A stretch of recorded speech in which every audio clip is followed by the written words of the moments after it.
चलिए हम लोग देखते हैं पिछले क्लास में हम लोगों ने क्या देखा था। आपको याद होगा पिछले क्लास में light reaction, photo system 1, photo system 2, ये सब चीज़ें हम लोग देखे थे। जेड स्कीम देखे थे, नॉन साइक्लिक प्रोसेस देखे थे। हम लोगों को आज पढ़ना है cyclic and non cyclic photophosphorylation. एक ये जो नया टर्म है हम लोगों के लिए, छोटा सा टर्म है फोटोफॉस्फोरिलेशन। तो हम लोग समझ लें कि एक्चुअली फोटोफॉस्फोरिलेशन दो चीज़ों का मिलके बना है, एक फोटो और दूसरा फॉस्फोरिलेशन। फोटो फॉस्फोरिलेशन,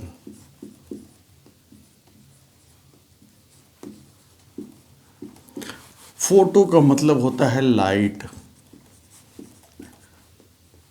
और फॉस्फोरिलेशन का मतलब होता है formation, addition of phosphate ion. Addition of phosphate ion यानी इनऑर्गेनिक फॉस्फेट। पीआई का मतलब इनऑर्गेनिक फॉस्फेट, यानी यदि एडिशन ऑफ फॉस्फेट आयन, या हम इसको कह सकते हैं फॉर्मेशन ऑफ, कहाँ जुड़ेगा, एडीपी से जुड़ेगा, फॉर्मेशन ऑफ एटीपी। एटीपी का फॉर्मेशन का मतलब क्या हुआ कि इसको हम लोग कह सकते हैं एडीपी प्लस पीआई, इसको हम लोग कहते हैं फोटोफॉस्फोरिलेशन। कब? जब लाइट के प्रेजेंस में हो तो। यानी हम लोग फोटोफॉस्फोरिलेशन को डिफाइन करते हैं कि formation of ATP by the addition of phosphate ion to ADP. ADP और फॉस्फेट आयन मिलकर जब एटीपी का फॉर्मेशन करे, वो भी लाइट के प्रेजेंस में, तो उसको हम लोग कहते हैं फोटोफॉस्फोरिलेशन। क्लियर है? फॉस्फोरिलेशन किसको कहेंगे? कोई आपसे पूछ दिया व्हाट इज फॉस्फोरिलेशन, तो आप कह सकते हैं formation of ATP by the addition of ADP and PI. ATP और भी कहीं बनेंगे, जैसे सपोज कीजिए कि रेस्पिरेशन के दौरान बनता है, वहाँ माइटोकॉन्ड्रिया में एटीपी का फॉर्मेशन होता है, तो वहाँ पर भी वो सिंपल फॉस्फोरिलेशन कहलाएगा। लेकिन जब एटीपी का फॉर्मेशन लाइट रिएक्शन के दौरान लाइट के प्रेजेंस में हो, तो उसको हम लोग कहते हैं फोटोफॉस्फोरिलेशन। हमको लगता है यहाँ तक आपको क्लियर होगा। दूसरा बात आता है cyclic and non cyclic photophosphorylation. तो साइक्लिक और नॉन साइक्लिक वाली बात कहाँ से आ गई भाई? तो देखिए हम लोग पिछले क्लास में, आपको याद होगा कि उससे रिलेट करके आप देख सकते हैं, पिछले क्लास में आपको याद होगा कि हमने देखा था ये पूरा लाइट रिएक्शन कैसे फोटो सिस्टम 1, फोटो सिस्टम 2 आपस में कोऑर्डिनेट कर करके एनर्जी ट्रैप करते हैं, और वो एटीपी और एनएडीपीएच के फॉर्म में एनर्जी को बाउंड कर लेते हैं, स्टोर कर लेते हैं। ये जो पूरा स्कीम हमने देखा था, इसको हमने कहा था जेड स्कीम, याद होगा आपको। और हमने ये भी बताया था कि ये नॉन साइक्लिक होता है, क्योंकि ये जो इलेक्ट्रॉन यहाँ से निकलता है, ये इलेक्ट्रॉन फिर लौट के कहा जाए कि वो नहीं आता। एक बार जो निकला वो कंपाउंड बना लेता है, लौट के फिर नहीं आता, तो इसको कहते हैं नॉन साइक्लिक। और इस नॉन साइक्लिक या जेड स्कीम के दौरान जो एटीपी का फॉर्मेशन होता है, कब? फोटो सिस्टम 1 से जो इलेक्ट्रॉन निकलता है इलेक्ट्रॉन एक्सेप्टर से, और फोटो सिस्टम 2 से जो इलेक्ट्रॉन निकलता है और निकल करके फोटो सिस्टम 1 की तरफ जाता है, electron transport system ETS, electron transport system से होता हुआ, ये कंपाउंडिंग है। ईटीएस एक पाथ है, एक वे है। तो ईटीएस से होता हुआ, जिसमें कि ईटीएस में डिफरेंट साइटोक्रोम्स लगे होते हैं, उनके थ्रू होता हुआ जो फोटो सिस्टम 1 में जाता है, और इस दौरान एडीपी से एटीपी का जो फॉर्मेशन होता है, इसको हम लोग कहते हैं फॉस्फोरिलेशन, और लाइट रिएक्शन के दौरान होता है, और वो भी कब होता है? नॉन साइक्लिक प्रोसेस के दौरान होता है। तो इसको हम लोग कहते हैं नॉन साइक्लिक फोटोफॉस्फोरिलेशन। यानी यहाँ जेड स्कीम, सिंपल सा आप बात बोल सकते हैं कि जेड स्कीम के दौरान जो एटीपी का फॉर्मेशन होता है, उसको हम लोग कहते हैं नॉन साइक्लिक फोटोफॉस्फोरिलेशन, क्योंकि वहाँ जो एनर्जी रिच इलेक्ट्रॉन होता है वो एक बार निकल जाता है फोटो सिस्टम 2 से, तो फिर लौट के वो नहीं आता। समझ के बात? दूसरा होता है हमारा साइक्लिक फोटोफॉस्फोरिलेशन। बहुत ही सिंपल सा बात, साइक्लिक फोटोफॉस्फोरिलेशन यानी हम लोग पहले तो एक चीज़ नोट कर ले यहाँ पे, यानी photophosphorylation during the Z scheme. पहला नॉन साइक्लिक क्या हुआ? Non cyclic photophosphorylation.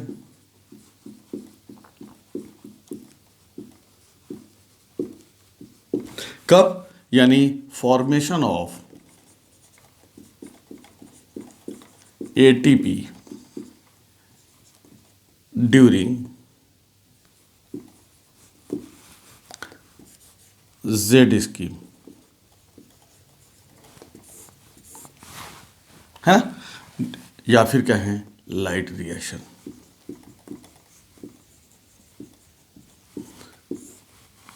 है ना, जेड स्कीम कहाँ, ये याद दिलाने के लिए हमने लिख दिया है लाइट रिएक्शन। लाइट रिएक्शन के जेड स्कीम जब चल रहा होता है उस समय जो एटीपी का फॉर्मेशन होता है that is non cyclic photophosphorylation. Simple सा बात। दूसरा एक और बात आप इसको देख ले, दूसरा सबसे इंपॉर्टेंट बात, साइक्लिक फोटोफॉस्फोरिलेशन कहाँ होता है। तो साइक्लिक फोटोफॉस्फोरिलेशन अभी तक हम लोग देखे नहीं है। होता क्या है, स्ट्रोमा लेमली आपको याद होगा, दो ग्रेना को जोड़ने वाला जो लेमली होता है उसको हम लोग कहते हैं स्ट्रोमा लेमली। स्ट्रोमा लेमली में सबसे इंटरेस्टिंग बात, दो चीज़ें नहीं होती। क्या क्या नहीं होता, एक तो फोटोसिस्टम 2 नहीं होता स्ट्रोमा लेमली में, और दूसरा क्या नहीं होता, एनएडीपी रिडक्टेज इंजाइम नहीं होता। ये वाला जो इंजाइम है ना एनएडीपी रिडक्टेज, जो कि एनएडीपी को एनएडीपीएच में रिड्यूस कराता है, ये दो नहीं होते। तो पहला बात ये देखो, तो सपोज कीजिए कि फोटोसिस्टम 1 नहीं है, पूरा मेरा बात समझिएगा। स्ट्रोमा लेमली में फोटोसिस्टम 1 होता ही नहीं, फोटोसिस्टम 2 होता ही नहीं है, यानी ये वाला पोर्शन नहीं होता। यानी हम लोग कहते हैं साइक्लिक, अब देखते हैं साइक्लिक फोटोफॉस्फोरिलेशन। साइक्लिक फोटोफॉस्फोरिलेशन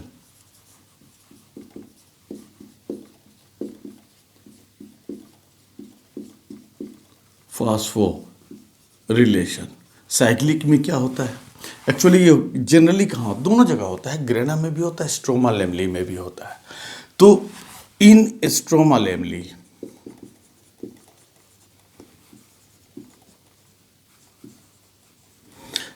लेमली में क्या होता है, photosystem PS2 and NADP reductase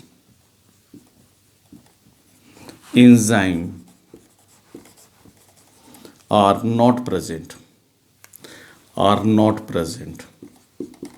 not present। अब पूरा मजेदार बात समझिए, फोटोसिस्टम 2 नहीं है और ये एनएडीपी रिडक्टेज नहीं है, तो क्या होगा, फोटोसिस्टम 2 नहीं है तो इसको तो भूल ही जाइए। अब समस्या खड़ा होता है कि जब इसको भूल जाए तो एटीपी का फॉर्मेशन कहाँ होगा, बड़ा गड़बड़ बात है। ठीक है भाई, भूल तो जाते ही अभी।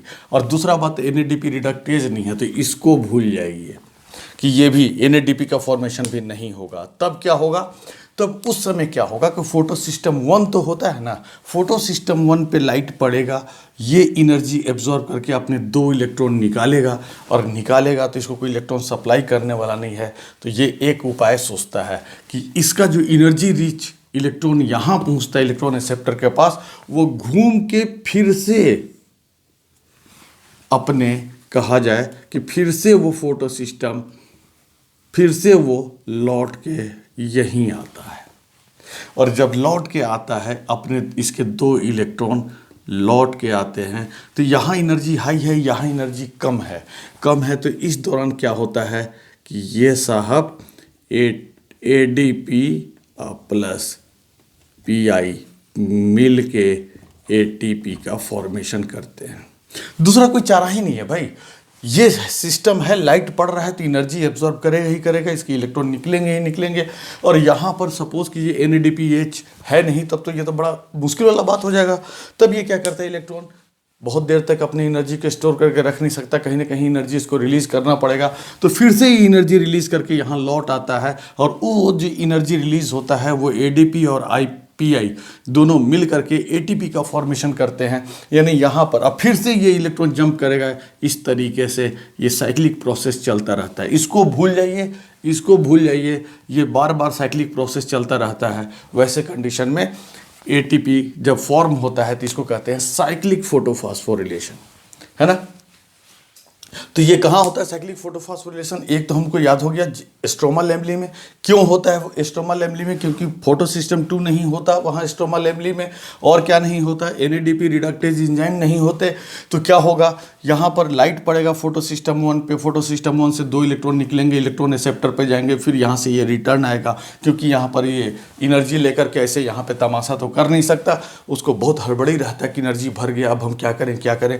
तो ये तुरंत अपनी एनर्जी को रिलीज करके फिर से ग्राउंड स्टेट में लौटना चाहता है। एक्चुअली हम ही लोग हैं जो कि एनर्जी एब्जॉर्ब करके बैठे रहते हैं, मैंने पैसा वैसा पावर मिल जाए तो बहुत बढ़िया बात है, लेकिन बाकी दुनिया का नेचर का हर चीज़ जो है वो अपनी एनर्जी को जितना जल्दी, यदि हड़बड़ी में एनर्जी एब्जॉर्ब भी कर लिया तो तुरंत वो चाहता है कि हम एनर्जी रिलीज करके फिर से स्थिर हो जाए। तो यहाँ पहुँच के एनर्जी एब्जॉर्ब करके यहाँ पहुँच तो जाता है, लेकिन इसको हड़बड़ी रहता है कि किसी को ट्रांसफ़र करें एनर्जी हम। तो ये एनर्जी इधर कोई लेने वाला नहीं है, तो ये तुरंत अपने एनर्जी निकालते हुए फिर से यहाँ पहुँच जाता है ये 2 इलेक्ट्रॉन, और फिर से पहुँच करके, और उस दौरान यहाँ पे ज़्यादा एनर्जी यहाँ कम एनर्जी है, जो एनर्जी का डिफरेंस है उस एनर्जी को रिलीज जो करता है वो एनर्जी जो होता है ADP और एक फॉस्फेट आयन दोनों कंबाइन करके ATP में कन्वर्ट हो जाते हैं, ATP का फॉर्मेशन हो जाता है। तो इस पूरे प्रोसेस को हम लोग कहते हैं साइक्लिक फोटोफॉस्फोरिलेशन। यानी आप फिर से इसको आप ऐसे समझ लें कि ये बार बार प्रोसेस चलता रहता है। ये प्रोसेस क्या होता है? ये प्रोसेस बार बार चलता रहता है, 2 इलेक्ट्रॉन इसके यहाँ से यहाँ घूमते रहते हैं। इस प्रोसेस को कहते हैं साइक्लिक फोटोफॉस्फोरिलेशन। एक और बात, एक और कंडीशन में साइक्लिक फोटोफॉस्फोरिलेशन होता है कब? नॉर्मल ग्रेना में भी होता है। कब होता है? मान लीजिए कि लाइट जो पड़ रहा है वो लाइट 680 nm से ज़्यादा का है। 680 nm से ज़्यादा का है तो इसकी तो औकात नहीं है, रहने के बावजूद इसका तो औकात ही नहीं है कि 680 nm से ज़्यादा का लाइट एब्जॉर्ब करे, तो ये तो उसके लिए रहने के बावजूद भी बेकार हो गया। अब क्या होगा? 680 nm से ज़्यादा विजिबल रेंज का लाइट और 700 nm के बीच का यदि लाइट कोई पड़ रहा है, तब तो एक ही आदमी का, एक ही सिस्टम का औकात है, वो है फोटो सिस्टम 1। वही एब्जॉर्ब कर सकता है उस लाइट को, और एब्जॉर्ब करता है, इसके इलेक्ट्रॉन निकलते हैं तो यहाँ क्या होता है कि तब ऐसे कंडीशन में यहाँ पर भी इसके इलेक्ट्रॉन, दूसरा सप्लाई कोई करने वाला है नहीं। बात समझिएगा। अब ये सिस्टम मान लीजिए कि यहाँ पर काम नहीं कर रहा है रहने के बावजूद। क्यों? क्योंकि 680 nm से ऊपर के वेवलेंथ का लाइट पड़ रहा है, तो ये तो बेकार हो गया। अब 680 nm से ऊपर का लाइट पड़ रहा है तो एक ही सिस्टम काम करेगा, फोटो सिस्टम 1। और फोटो सिस्टम 1 के इलेक्ट्रॉन जब जंप करेंगे, इलेक्ट्रॉन एक्सेप्ट करेगा, तो इसको कोई इलेक्ट्रॉन सप्लाई करने वाला नहीं है। तब कहता है कहीं और मत जाना, हम ही को फिर से हमको कोई इलेक्ट्रॉन देने वाला नहीं है, लौट आओ। फिर ये तुरंत इसके इलेक्ट्रॉन यहाँ लौट आते हैं, और ये जो डिफरेंस होता है उस डिफरेंस के दौरान ADP और फॉस्फेट आयन दोनों मिलकर के ATP का फॉर्मेशन करते हैं। क्योंकि ये प्रोसेस का चलते रहना बहुत ज़रूरी है, नहीं चलेगा तो बड़ा दिक्कत होगा। मान लीजिए कि ये यहाँ से इलेक्ट्रॉन निकला, ऐसे इलेक्ट्रॉन रिसेप्टर पे गया और तुरंत ये इलेक्ट्रॉन NADPH बना लिया, तो इलेक्ट्रॉन इसको कौन सप्लाई करेगा? ये तो बिना इलेक्ट्रॉन के रह जाएगा। मान लें कि एक बार हो भी गया, इसको दूसरा कौन इलेक्ट्रॉन वहाँ सप्लाई करेगा? तो इसको ज़रूरी है कि यहाँ से इलेक्ट्रॉन निकले, और ये साहब इसको इलेक्ट्रॉन का सप्लाई बंद कर दिए हैं, क्योंकि ये रहने के बावजूद भी काम करना बंद कर दिए हैं। फोटो सिस्टम 2 काम करना बंद कर दिया है, तो इसका जो इलेक्ट्रॉन निकलता है यहाँ पहुँचता है, यहाँ से इसका लौटना बहुत ज़रूरी है, नहीं तो बड़ा मुश्किल में फंस जाएगा। तो तुरंत ये बेचारा कहता है कि चल निकल तो गए हो, लौट आता है यहाँ पे, और लौट के यहाँ आता है। फिर से यहाँ पे जो 2 इलेक्ट्रॉन की कमी थी, फिर से वो पूरा हो जाता है, फिर लाइट पड़ता है, फिर उसकी एनर्जी को एब्जॉर्ब करता है, फिर ये जंप करता है, फिर ये कहता है नहीं तुमको नहीं देंगे। क्या है भाई कि हमको इलेक्ट्रॉन को लौटना है, तुमको देंगे तो हम सदा के लिए उधर चले जाएंगे, हमको क्या है फिर से हमको घर लौटना पड़ेगा। फिर से ये यहाँ लौटता है, फिर इसी तरीके से साइक्लिक प्रोसेस चलता रहता है। तो इसको हम कहते हैं साइक्लिक फोटोफॉस्फोरिलेशन। यहाँ तक का बात आपको क्लियर हो गया होगा, ना हो रिवाइंड करके देखिएगा, आपको पक्का है कि क्लियर हो गया होगा। समझ गए? मुश्किल बात है। आप कहिएगा कि ग्रेना में सर NADP रिडक्टेज तो होता है, होने के बावजूद भी इसको नहीं दे पाएगा, दे देगा तो इलेक्ट्रॉन इसको सप्लाई कौन करेगा? ये जरूरी है कि ये इलेक्ट्रॉन इधर न जाकर के लौटे, तब ना 2 इलेक्ट्रॉन निकला है, अब निकल गया, 2 इलेक्ट्रॉन खाली हो गया, तो इसका लौटना बहुत जरूरी है। अब बार बार यही काम होता रहेगा, समझ गए। इस तरीके से यहाँ पर एटीपी का फॉर्मेशन होता रहेगा। तो इस प्रोसेस को भी हम लोग क्या कहते हैं, साइक्लिक फोटोफॉस्फोरिलेशन। यानी हम लोग कंक्लूड करें तो साइक्लिक फोटोफॉस्फोरिलेशन 2 कंडीशन में होता है। एक तो स्ट्रोमा लेवली में, क्योंकि वहाँ फोटो सिस्टम 2 नहीं होता और एनएडीपी रिडक्टेज नहीं होता, तो ये क्या होता है कि यहाँ पर साइक्लिक सिस्टम में काम करता है। दूसरा नॉर्मल ग्रेना में भी होता है, कब, जब लाइट जो है 680 nm से ऊपर का वेवलेंथ का लाइट मौजूद हो, तो वैसे कंडीशन में ये फोटो सिस्टम 1 ही सिर्फ काम करता है, और एनएडीपी रिडक्टेज होने के बावजूद भी ये इलेक्ट्रॉन इधर नहीं जा सकता, और 680 nm का लाइट होने के चलते ये सिस्टम काम नहीं कर सकता। तब भी ये मजबूरी में साइक्लिक सिस्टम में इसको काम करना होगा, साइक्लिक फोटोफॉस्फोरिलेशन में जाना होगा। क्लियर है यहाँ तक? चलिए, ओके।